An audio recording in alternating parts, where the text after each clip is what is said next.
Voilà, bonjour à tous. Nous allons parler du combat spirituel. Pour cela, nous allons parler des démons.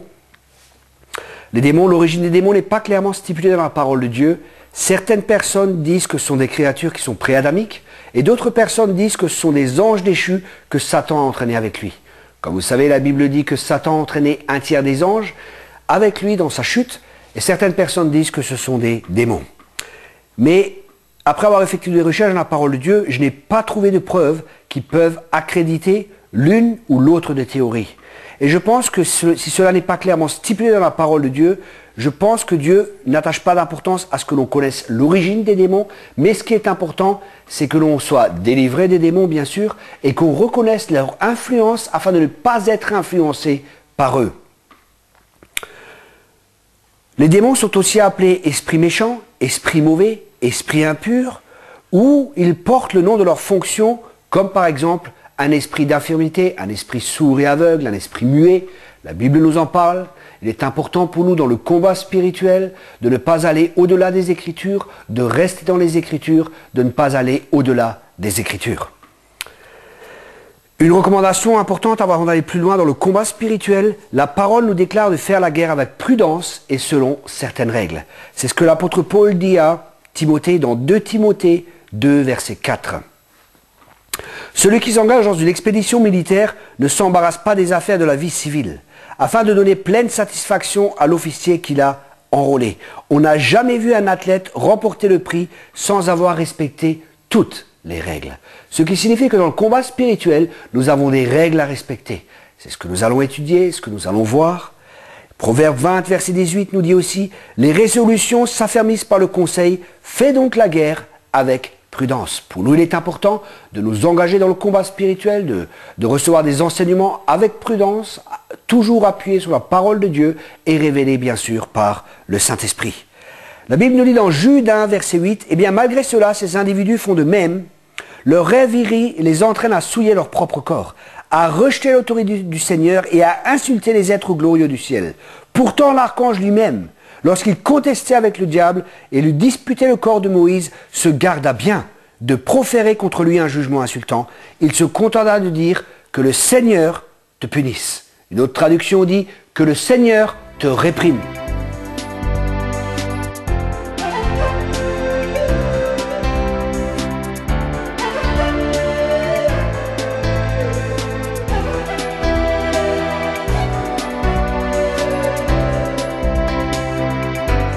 Nous allons voir que Jude nous vient de dire de ne pas injurier l'ennemi, ce qui signifie que nous devons avoir une attitude d'humilité et non une attitude orgueilleuse. L'orgueil vient de Satan, l'humilité vient de Christ. Et nous sommes appelés à être comme Christ, pas à être comme l'ennemi de notre âme. L'humilité est une arme puissante dans la délivrance. L'humilité, c'est notre soumission à la parole du Seigneur, notre accord avec la parole du Seigneur. L'humilité, ce n'est pas « Oh, je vaux rien, j'y arriverai pas ». L'humilité, c'est être d'accord avec Dieu. Amos 3, verset 3 nous dit « Est-ce que deux hommes peuvent-ils marcher ensemble sans être en accord ?» Quand nous voulons marcher avec Dieu, et pour pouvoir marcher avec Dieu, il est nécessaire que nous soyons en accord avec Dieu. Dans le texte que je venais de vous lire, dans Jude 1, verset 8, nous avons vu que l'archange Michel lui-même, et que la Bible déclare qu'il s'est gardé de proférer un jugement insultant. Ne faisons pas cela n'est pas nécessaire, la parole de Dieu nous recommande de ne pas le faire. Et il est vital pour nous aussi de comprendre que l'ennemi agit ainsi, pour savoir comment l'ennemi agit, ainsi il ne pourra pas nous tromper, comme le dit le texte ci-dessus. Venez avec moi dans 2 Corinthiens 2, verset 11. Il est dit de cette façon, Satan ne nous trompe pas, oui, nous connaissons bien ses intentions. C'est selon la traduction « parole de vie ». Ici, il est dit que Satan ne nous trompe pas. Une autre traduction dit « pour ne pas laisser au Satan l'avantage sur nous, car nous n'ignorons pas ses desseins ». Une autre traduction encore dit « pour que nous ne soyons pas dupes, afin que nous ne soyons pas dupes de Satan, car nous n'ignorons pas ses intentions ». Donc nous voyons, comme nous sommes dans un combat, qu'il est important pour nous de connaître les intentions, de connaître ses desseins, pour ne pas être dupes, pour ne pas nous laisser tromper, pour ne pas nous laisser égarer, pour ne pas nous laisser séduire. Et c'est justement le but de tous ces enseignements. Éphésiens 6, verset 11 nous dit « Revêtez-vous de l'armure de Dieu, afin de pouvoir tenir ferme contre toutes les ruses de Satan. L'ennemi a attaqué Jésus. Il a été essayé par la ruse, il a essayé de mettre en doute la parole de Dieu, il a attaqué Jésus dans son identité, il a toujours dit si tu es réellement fils de Dieu. Et pour cela, il est important pour nous que nous connaissions notre identité. Toutes les prières, ou une grande partie des prières du Nouveau Testament, les prières de l'apôtre Paul ne sont pas pour les inconvertis, elles sont pour l'Église, afin que nous reconnaissions qui nous sommes en Jésus-Christ. Et c'est cela qui aura une influence aussi pour nous dans l'évangélisation, que nous allons évangéliser non avec crainte, mais que nous allons évangéliser en tant qu'ambassadeurs de Christ, dans la puissance du Saint-Esprit et avec l'autorité que le Saint-Esprit nous confère. Nous voyons, Satan a tenté Jésus. Dans Luc 4, verset 13, il est dit « Après avoir achevé de le tenter, le diable s'éloigna de lui jusqu'à une autre occasion. » Cela signifie que Satan est revenu pour chercher une occasion favorable.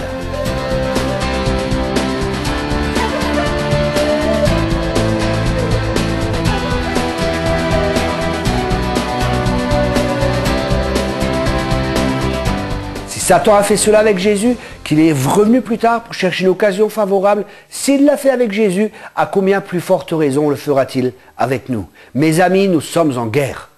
C'est pas possible d'être suisse, excusez-moi pour les Suisses, mais ce que je veux dire par là, c'est pas possible d'être neutre. La Suisse est reconnue pour sa neutralité, c'est pour ça que j'emploie ça. C'est aucune injure vis-à-vis du Suisse. Nous vous aimons, nous vous bénissons.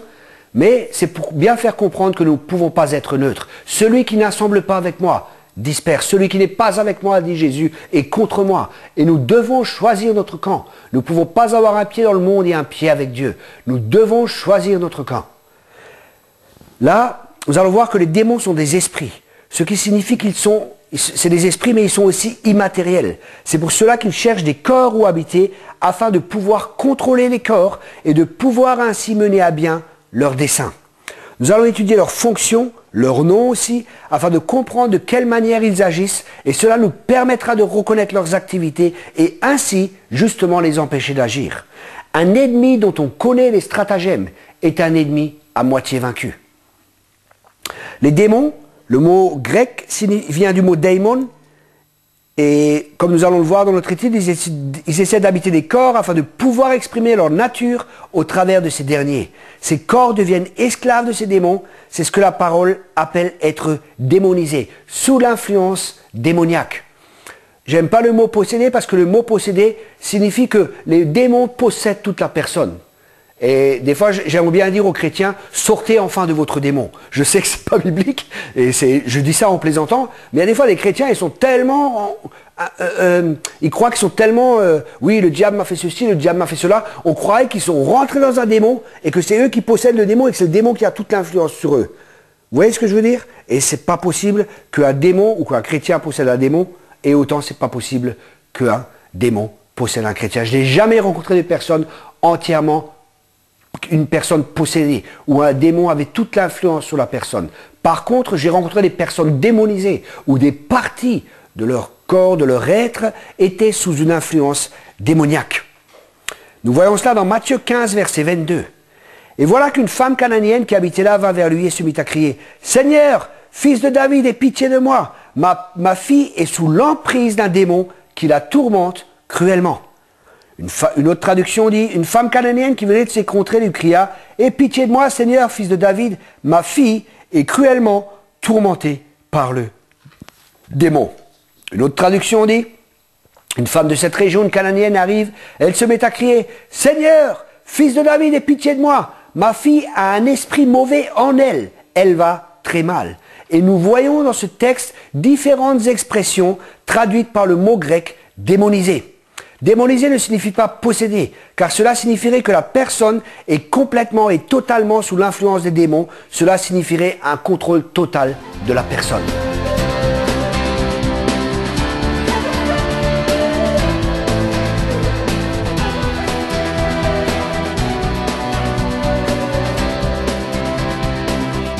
Je me répète, j'ai rencontré des personnes démonisées, bien entendu des chrétiens, parce que la Bible a dit qu'il faut chasser les démons, et je recommande à personne de chasser les démons des inconvertis. Parce que la Bible dit que la maison sera vide et que l'esprit part et qu'il cherche 7 autres pour habiter dans cette personne.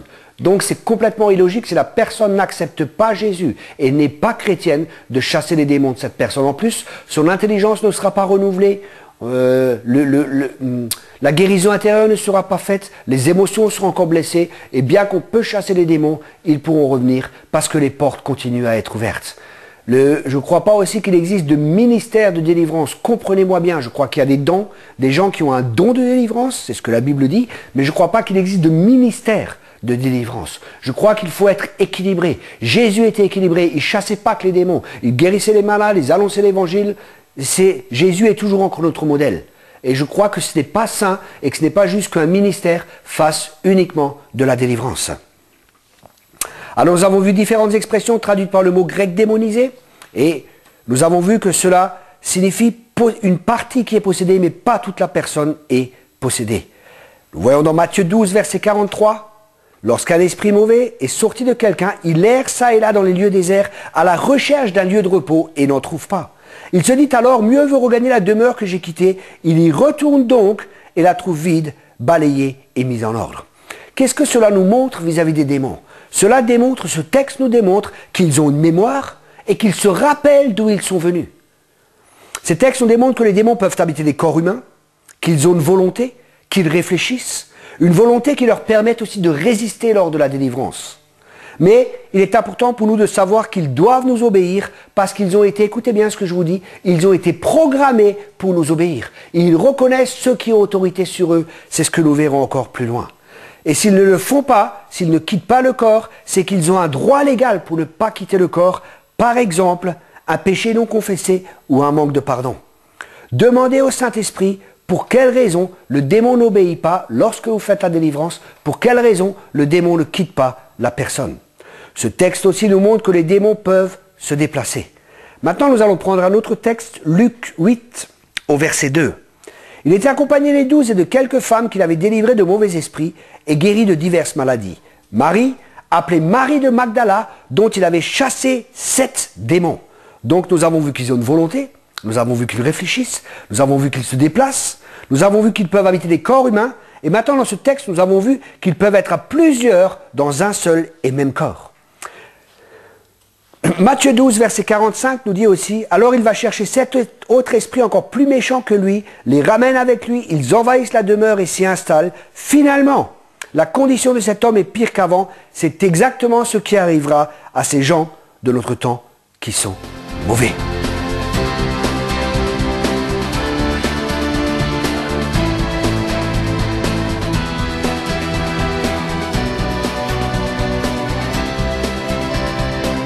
Nous venons de voir dans ce texte, Matthieu 12, 45, qu'il cherche du renfort. Donc il cherche, si la maison n'est pas balayée, n'est pas nettoyée, ça veut dire les émotions, les pensées ne sont pas renouvelées, qu'il peut encore y avoir des portes ouvertes qui sont là. S'il y a des manques de pardon, la Bible dit clairement, si vous ne pardonnez pas, il nous livrera aux tourmenteurs, ce qui signifie qu'un chrétien peut avoir un démon. Et il est important aussi pour vous, serviteurs de Dieu, d'enseigner cela. Vous savez, l'ennemi est un menteur et il vous ment, il essaie de nous mentir, de nous faire croire qu'un chrétien n'a pas de démon, mais ce sont des fausses doctrines. Si vous croyez cela, vous êtes aveuglés dans un domaine.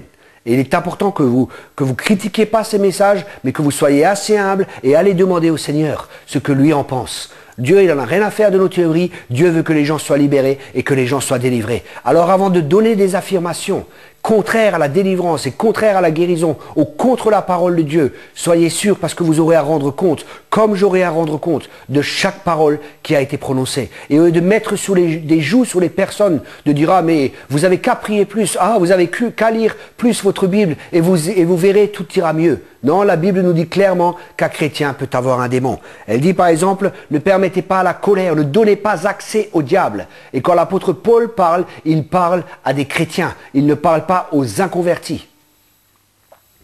Donc nous voyons qu'il cherche du renfort, nous voyons qu'il existe aussi différents démons, parce qu'il part avec lui, il en cherche encore qui sont plus forts.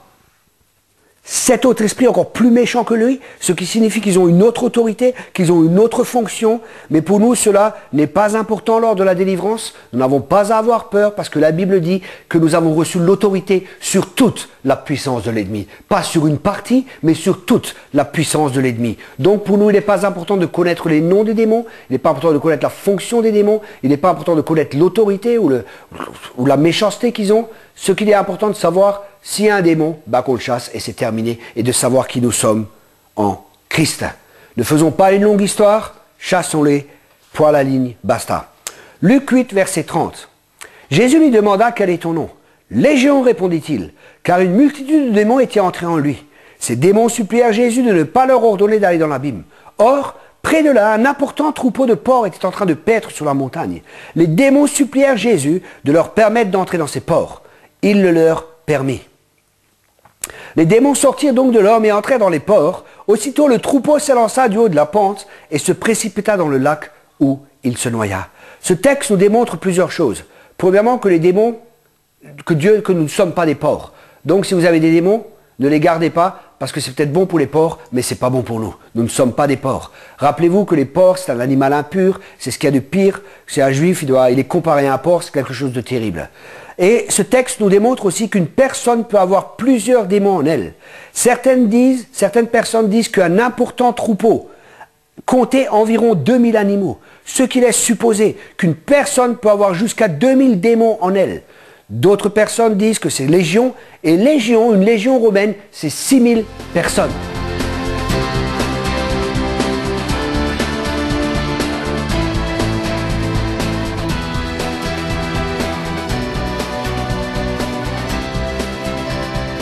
Nous venons de voir, un troupeau de démons peut avoir 2000, légion 6000 personnes, donc une personne peut avoir plusieurs démons, comme nous l'avons vu dans le texte, il part et il cherche d'autres. Bien sûr, les démons ne rentrent pas comme ça, il faut qu'ils aient des droits légaux. Je vous recommande aussi, si vous pouvez faire l'école biblique par correspondance, et là nous avons tout un enseignement sur la délivrance. C'est une école biblique où on vous envoie des CD tous les mois à la maison, là vous avez un enseignement sur les portes ouvertes aux démons, pour savoir comment les démons peuvent entrer dans notre vie. Il est important de ne pas mourir, de ne pas vivre sans avoir la connaissance. Jésus dit que son peuple périt parce qu'il n'a pas la connaissance. Mes amis, nous avons des possibilités pour avoir cette connaissance, profitez-en. Donc nous voyons que les démons parlent et ils essayent de marchander. Les démons supplièrent Jésus de leur permettre d'entrer dans ces ports. Donc ils parlent, ils essayent de marchander. Et je vous rappelle que et ils peuvent aussi habiter dans les animaux. C'est ce que ce texte aussi nous montre. Et je me rappelle que ma femme m'a raconté une histoire qu'un jour elle a prié pour un cochon d'Inde qui était malade. Et ce cochon d'Inde est tombé à la renverse. Il a crié et il s'est relevé, il était guéri. Tout allait mieux. Donc nous voyons qu'ils peuvent habiter dans des animaux et pas que dans les cochons, aussi dans les cochons d'Inde. C'était une plaisanterie. Ils peuvent habiter dans tous les animaux, dans les chats, dans les chiens et ainsi de suite. Donc si vous avez un problème avec votre animal, avant des fois de l'amener chez le vétérinaire, ça coûtera moins cher, imposez-lui les mains ou commandez aux démons de le quitter. Et vous allez voir, il y aura peut-être des réactions si effectivement il y a un démon. Marc 1, verset 34. Il guérit beaucoup de personnes atteintes de diverses maladies. Il chassa aussi beaucoup de démons et leur défendit de parler, car il savait qui il était. Ce texte nous démontre que les démons reconnaissent Jésus. Ils reconnaissent le Christ. Ils reconnaissaient Jésus-Christ comme le Fils de Dieu. Acte 19, verset 15. Et il est intéressant parce que Jésus n'était pas encore révélé. Mais eux le savaient déjà. Acte 19, verset 15 nous dit, « Mais l'esprit mauvais leur répondit, « Jésus, je le connais. Paul, je sais qui c'est. Mais vous, qui êtes-vous » Et après, nous voyons qu'ils se sont fait rosser. Les démons sont sortis et ils ont rossé la personne.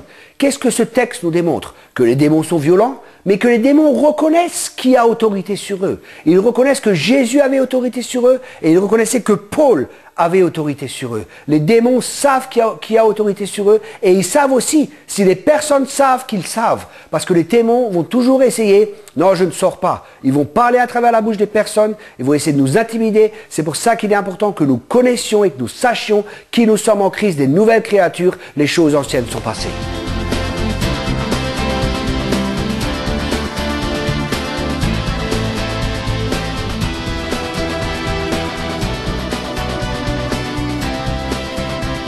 Jacques 2, verset 19 nous dit, « Tu crois qu'il y a un seul Dieu? un seul Dieu, c'est bien. Les démons aussi le croient et ils tremblent. Les démons croient qu'il existe un seul Dieu et ils en ont peur. Pour cela, ils tremblent. Cela démontre qu'ils ont des émotions. Donc nous avons vu, ils ont des émotions, ils tremblent, ils ont peur et ils sont conscients aussi de qui ils sont. Marc 5, verset 9 nous dit, Jésus lui demanda quel est ton nom. Je m'appelle Légion, lui répondit-il, car nous sommes une multitude. Et cela nous montre aussi qu'ils résistent lors de la délivrance. Ils vont s'opposer à notre autorité, gardons la foi et rappelons-nous qu'ils sont programmés pour obéir. Ils veulent des sacrifices aussi, ils veulent être adorés. Apocalypse 9, verset 20 nous dit, mais le reste des hommes qui avaient survécu à ces fléaux ne renoncèrent pas à leur façon d'agir. Ils ne cessèrent pas d'adorer les démons ainsi que les idoles d'or, d'argent, de bronze, de pierre et de bois, bien qu'elles soient incapables de voir, d'entendre et de bouger. Nous voyons, l'apôtre Paul aussi nous exhorte que nous ne pouvons pas partager la coupe des démons et la Sainte Seine. Donc, les démons, ils essaient toujours d'avoir l'adoration, ils essaient d'être adorés. Une autre caractéristique des démons, ils ôtent la dignité des gens, comme le Gadaréen qui était nu. C'est encore un autre exemple. Acte 19, verset 16. Et l'homme dans lequel était l'esprit mauvais s'élança sur eux, les maîtrisa les uns et les autres, avec une telle force qu'ils s'enfuirent de cette maison, nus et blessés. Ils les ont rendus nus. Et aussi les démons, cette nudité est une nudité aussi spirituelle. C'est pas juste une nudité naturelle. Bien sûr, il y a une nudité naturelle, mais ils essaient aussi de nous voler notre force spirituelle. Dans les domaines où ils ont une influence dans notre vie, nous n'aurons pas l'influence de Dieu. Parce que c'est pas possible qu'il y ait deux influences différentes. Ou c'est les démons qui contrôlent notre vie, dans certains domaines de notre vie, ou c'est Jésus. Donc nous venons de voir, en résumé, nous avons vu que les démons ont une mémoire, ils se rappellent d'où ils sont venus, ils ont une volonté, ils réfléchissent, ils pensent, ils se déplacent, ils peuvent habiter des corps humains, ils peuvent être à plusieurs dans un seul corps, ils cherchent du renfort, il existe différentes sortes de démons avec différentes fonctions et différentes autorités. Les démons parlent et essayent de marchander. Ils peuvent habiter dans les animaux. Les démons reconnaissent Jésus. Ils reconnaissent ceux qui ont autorité sur eux. Dans ce cas, ils reconnaissent aussi ceux qui n'ont pas autorité sur eux. Ils ont des émotions. Ils tremblent. Ils ont peur. Ils sont conscients de qui ils sont.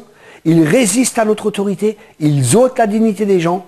Et en conclusion, nous pouvons dire que les démons ont une personnalité, qu'ils ont une volonté, qu'ils réfléchissent, ils ont des sentiments, ils parlent. Ce sont des personnes, ils ont une personnalité qui n'ont pas de corps. Que Dieu vous bénisse richement.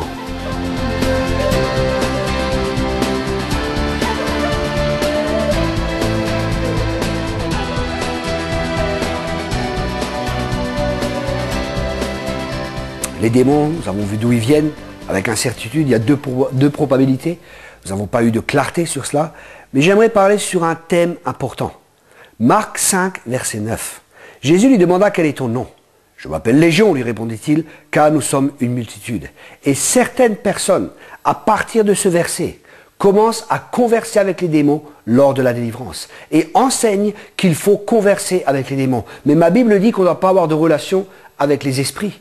On doit, juste avec l'Esprit de Dieu, bien sûr. Là aussi, il y a des gens qui disent qu'on peut avoir de relation avec l'Esprit de Dieu. Pourtant, quand nous voyons la parole de Dieu, on voit que Dieu dit au prophète, il dit, appelle l'Esprit des quatre vents qui viennent. Donc, il a parlé à l'Esprit. Et nous pouvons parler au Saint-Esprit parce que le Saint-Esprit est Dieu. Mais Dieu nous dit formellement dans sa parole de ne pas avoir de conversation avec les esprits. Donc, pour nous, si nous voulons faire de la délivrance, il est important que nous soyons scriptuaires. Nous voyons beaucoup de gens qui disent, oui, peut-être il faut faire la Sainte Seine, il faut faire ceci, il faut faire cela. Et c'est pas parce que Dieu vous a conduit dans une occasion particulière à faire quelque chose qu'il faut faire une doctrine. La délivrance, lors de la délivrance, nous dépendons du Saint-Esprit. La délivrance est un ministère d'humilité, comme tout ministère. Tout ministère devait être exercé dans l'humilité, ce qui signifie dans la dépendance du Saint-Esprit. Nous sommes en danger quand nous croyons que nous savons tout et que nous connaissons tout. Oh, nous allons faire maintenant, nous allons simplement y aller. Non, faites la guerre avec prudence. C'est vrai, nous combattons un ennemi vaincu, mais c'est comme encore un ennemi qui est rusé, qui a de l'expérience. Et pour ça, allons-y avec prudence.